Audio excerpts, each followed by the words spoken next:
that that can certainly mean good luck. Does anyone believe that? I do, because we have a box that's missing today, and my fabric is in it, and my cards, so that's all right.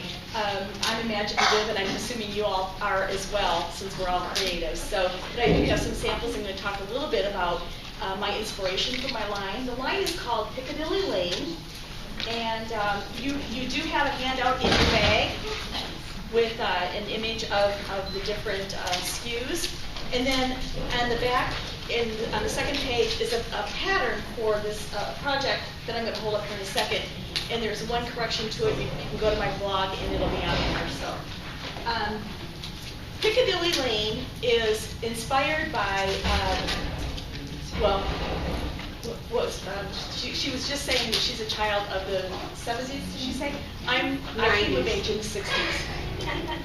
So, I've always been a hippie at heart. I love the colors and the influence of the London infusion that happened in that time period. And I'm guessing a lot of you did as well. I was greatly inspired by bell-bottoms and paisleys and pink with yellow and pink with orange and turquoise with blue, because before that, those were kind of considered, they didn't go together.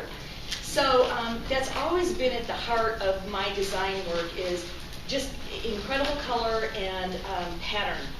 My background is I was trained as a fine artist, went to study that in my first college career, and worked in sold paintings and did art shows and all that for a while. And then in my mid-40s, I went back to design school because I realized my paintings had always been about design, and I was really interested in learning more about topography and just proportion and scale and really intensive color study.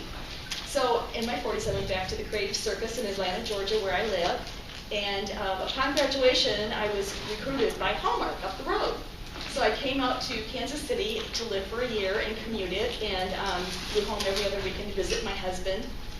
And that lasted a year, and because it was a lot of work and it was tiring. Anyway, from there I went into paper crafting, and was hired by Plaid Enterprises to head up their newly formed paper crafting division as the head designer for the in-house design team.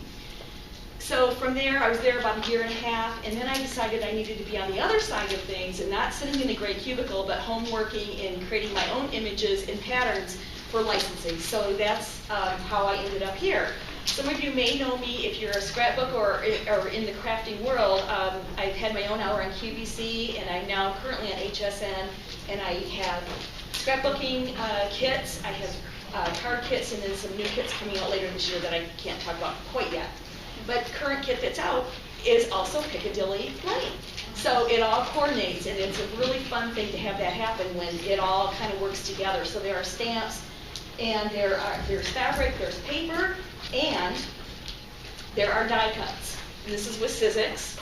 So if you have any of the machines in your stores for die cutting, I have the paisleys, and I have another one that's in this collection, this sunflower shape, and then there's also a really cute sock monkey that you'll have to go and see. So Piccadilly Lane is all about paisleys and florals and fun color. It's fanciful, it's happy, and I think that your customers will enjoy using it because we have two distinct colorways, however they work beautifully together. So you can choose to merchandise them, kind of mix it up, or you can do it by colorway. And either way, it's equally as vibrant. So that's a good way to approach it.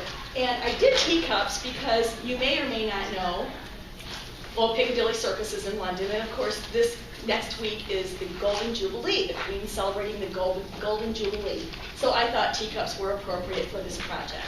So, and this is one evening. You can see it's a very quick and easy project, and the instructions are on there. The only difference is the cups need to be increased by 30%. So that's my story, and I'm sticking to it.